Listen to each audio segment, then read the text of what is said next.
Hi, this is the Chicken Tender Taxman, and we're going to talk about child tax credit. The child tax credit is a payable tax benefit that you get from the IRS. So basically, what happens is for this year, for 2025, you're going to get $2,200 for every kid that you have. So how that works is the child has to be under 17 years old, and that's where a lot of people get held up on.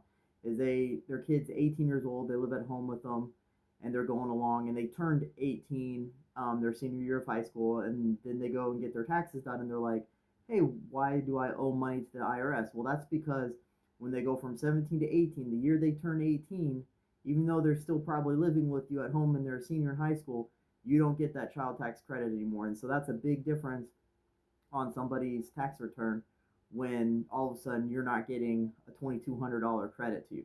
So as you go forward, make sure you budget appropriately as your kids age up so that you don't get surprised with the tax bill. I can't tell you how many times I've sat in a tax office where someone's kid is like a senior in high school. They've got all these bills because of photos and prom and all that stuff, and then all of a sudden they're like, "How in the world do I owe taxes this year? I owe $1,000 in taxes." Well, that's because their kid aged up, and they didn't understand exactly how the tax roll does, but now you know how it does. So make sure you plan accordingly.